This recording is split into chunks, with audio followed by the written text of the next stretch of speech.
Hi, fourth graders. So we're going to start by looking over our chapter 2 page. Then we'll read chapter 3, talk about the setting page in our packet, and then we'll go over the homework. So let's start by looking over our chapter 2 questions right here. So the word that was defined at the start of chapter 2, find my page, was breakup. And you should have written dissolution of a unit, an organization, or a group of organizations. The Justice Department sometimes forces the breakup of a large corporation into several smaller companies. And Jessie liked to check the mail because she entered contests and was seeing if she won them. Jessie feels very loving, very empathetic. She is kind of worried about her brother. She's very kind and caring towards Evan, we decided. An idiom, we talked about how it said, like, threw him a curveball. Didn't actually throw a baseball at them. It means it kind of changed what they were doing. It kind of confused them. It's something new. Or we talked about Evan's a straight shooter is an idiom. And that kind of leads us down into number 7 for an idiom. Straight shooter means he goes straight for what he wants. Like, he doesn't do the wrong things. He does the right things. And he doesn't kind of avoid stuff. He goes straight to it. Evan is so upset because Jessie knows more than him, and kind of not on purpose, but almost makes Evan feel bad about school, right? Because Jessie is so much better at, remember, like those math problems, and I think it makes Evan feel really upset because he's older. He should be the one who's smarter, right? So he's very upset. What happened? We talked about how he's still hanging out with that friend with, what was his name? Steve? Sam? Something. Give me 1 second here. I can't remember his name. It's blanking me. Scott, that's it. Scott, still hanging out with Scott even after he broke his helmet. That wasn't very nice. Or we talked about how reading through the letter, finding out exactly what happened in the letter is shocking. We did 7. A simile, we said, what was it? Her smile is tight like a rubber band. Her voice is tight like a rubber band. Saying like, it's really stretched really thin. 9 was an opinion. A lot of us said that they would not want to skip a grade because they want the time with the teacher in that grade to learn to have all those memories with them. The chapter was from Jessie's perspective, but it was the third person. And we decided that the events did kind of relate to the word because Evan and Jessie kind of have a breakup. Well, they kind of go through and they separate. Good. All right. So go ahead and find this page in your packet and set that down on the side. We're going to read chapter 3, and then we'll talk about that page. All right. So chapter 3. Joint venture. 2 or more people joining forces to sell a certain amount of goods or to work on a single project. When the goods are sold or the project is finished, the joint venture ends. Your sister's really... Shut up, said Evan. Huh? Just shut up. She's okay. She doesn't... Look, she's okay. So just shut up. Yeah, okay, said Scott, holding up his free hand to show he meant peace. Evan was getting abused on both sides. The heavy cooler was banging against his inside leg with every step, and the plastic chairs were scraping against his outside leg. Bruised and bloodied, he thought to himself, all for the fun of hanging out with Scott Spencer. Why couldn't Jack have been home, or Ryan? And why did Adam have to be on the Cape this week? It stunk. How far are we walking? Grunted Scott. Just to the corner. Evan watched as drops of sweat fell off his face and landed on the hot sidewalk. We should have stayed in the driveway. It was shaded. The corner's better. Trust me, said Evan. He remembered when Jessie had said the same words to him last summer. They were setting up a lemonade stand together, and Evan had been grumbling about dragging the cooler across the street and down 2 houses, just like Scott. But Jessie had insisted. There's sidewalk on this side, she said, so we'll get the foot traffic coming in both directions, and people in cars coming around the curve will have time to see us and slow down. Besides, there are a bunch of little kids on the side street, and their mothers won't want them crossing Damon Road. The corner's better. Trust me. And she was right. They made a ton of money that afternoon. It took 10 seconds to set up the lemonade stand. Evan unfolded the chairs and set one on each side of the cooler. Scott tilted the sign toward the street for maximum effect. Then they both sat down. Man, is it hot, said Evan. He took off his baseball cap and wiped the sweat from his face with his shirt. Then he grabbed an ice cube from the cooler, bounced it on his head, and stuck the cap back on. Yeah, said Scott. I'm thirsty. He reached into the paper bag and pulled out a cup. It was one of those large red plastic cups that vendors use at professional baseball games. Then Scott took one of the pitchers from the cooler and filled the cup to the brim with lemonade. Hey, not so much, said Evan, pouring himself a cup too, but only partway. He glugged down half his drink. Not bad, he thought, though he noticed a dead fruit fly floating on the top. His mom had been battling a mad fruit fly infestation ever since the weather had turned really warm. The kitchen sink area, where they kept their fruit bowl, was dotted with tiny, feathery fruit fly corpses. Scott drained his cup and tossed it on the ground. Ah, he said, satisfied. That was good. I'm going to have another. Evan reached for the trash cup and stowed it under his seat. Nah, come on, Scott. You're going to drink all of our profits if you do that. He stretched his legs out by putting his feet on top of the cooler. Just chill. I'm going to chill by having another cup, said Scott.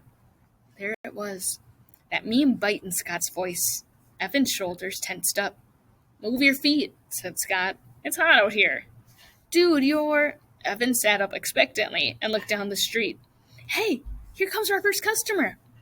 A mother pushing a double stroller came into view. At the same time, one of the kindergartners from down the street rode her bike up, noticed the sign, and quickly pedaled back to her house. Within 5 minutes, there was a small crowd of neighborhood kids and pedestrians buying lemonade from the stand. Evan let Scott handle all the money while he took care of the pouring and the sweet talk. That's what his mother called it when a salesperson chatted her up. Trust me, she had once told Evan and Jessie. Buying something is only half about getting something. The other half is all about human contact. Mrs. Tresky knew about these things because she was a public relations consultant. She'd even written a booklet called 10 Bright Ideas to Light Up Your Sales for one of her clients. And Evan was like her. He was good at talking with people, even grown-ups. It was easy for him. So he kept the conversation flowing, along with the lemonade. People hung around. Most of them bought a second cup before they left. Evan was so busy, he almost didn't notice Jessie flying out of the garage on her bike and riding down the street toward town. Good riddance, he thought. But at the same time, he wondered where she was going. During a lull in business, Evan walked all around the stand, picked up discarded cups. Scott sat in his chair, jingling the coins in his pocket. Man, we are going to be so rich, said Scott. I bet we made $5 already. I bet we made 10. How much do you think we made? Evan shrugged. He looked at the stack of used cups in his hand and counted the rims. 14. They'd sold 14 cups so far, and each cup of lemonade cost 50 cents. Evan heard Mrs. DeFazio's voice in his ear. Mrs. DeFazio had been his third-grade teacher, and she'd done everything she could to help Evan with his math. If 1 cup of lemonade sells for 50 cents, and you sell 14 cups of lemonade, how much money have you made? Word problems. Evan hated word problems. And this so was impossible anyway. He was pretty sure the right equation was 14 times 50 equals... But how was he supposed to solve that? That was double-digit multiplication. There was no way he could do a problem like that. And besides, some of those 14 people had bought refills but used the same cup. How many? Evan didn't know. Still, he knew they'd made a pretty good amount of money. That estimate was close enough for him. How much do you think we could make if we sold it all? Asked Scott. I don't know, said Evan. Maybe $20? That sounded high, even to him. But Evan was an optimist. Do you really think? Both boys looked in the cooler. 3 pitchers were empty. They only had half a pitcher left. You were pouring the cups too full, said Scott. You should have poured less in each one.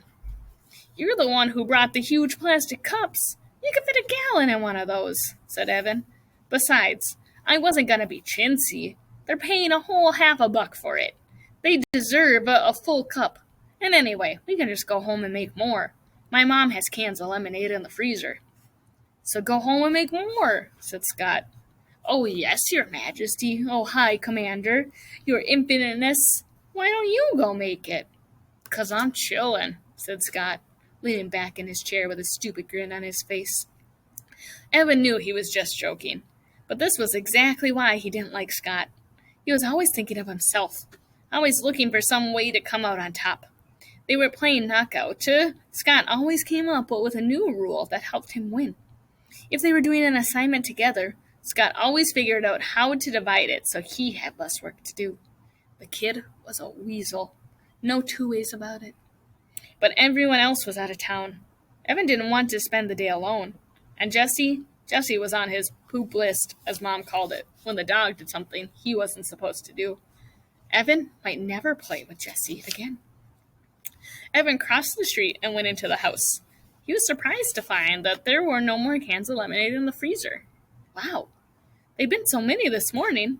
Luckily, there was a can of grape juice in the freezer and a bottle of ginger ale in the fridge. It'll work, he thought. People just want a cold drink. They don't care if it's lemonade. He mixed up the grape juice at the sink. The fruit flies were more out of control than ever, thanks to the lemonade the boys had dribbled on the countertop. Evan swatted a couple, but most of them drifted out of his reach and settled on the fruit bowl. He wished his mother believed in chemical warfare. But for Mrs. Tresky, it was all natural or nothing. Usually, nothing. When he went back outside to the lemonade stand, Evan noticed that the last pitcher was turned upside down on the cooler. "Aw, come on, Scott," he said. "What? It was hot. And you said we could always make more." "Yeah, well, we didn't have as much in the house as I thought. I've got grape juice and ginger ale." "I hate ginger ale," Scott said. "I wouldn't give you a penny for it." It turned out that a lot of people felt the same way. Business was definitely slower. The day got hotter. The sun beat down on them so ferociously that it was easy to imagine the sidewalk cracking open and following them whole. Fanning himself, Evan asked, "How much money do you really think we could make?" "I don't know," said Scott, pushing his baseball cap down over his eyes. "I mean, on a hot day like this," Evan said, silently adding the words, "or tomorrow. If we sold 8 pitchers of lemonade, what do you think we'd make? Each make." 8 pitchers? I don't know. Scott shook his head, his baseball cap face swaying back and forth. "Too hot for math. And it's summer." Evan pulled the red pen out of his pocket and started to write on the palm of his hand. 8 times question mark? 8 times 50 question mark? Divided by 2 question mark? That didn't seem right. Jessie would know. She'd do that math in a second. Evan capped the pen and jammed it into his pocket.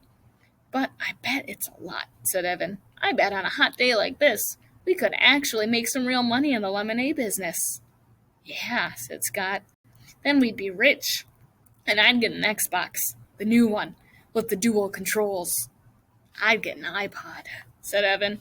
He'd been saving for one for over a year.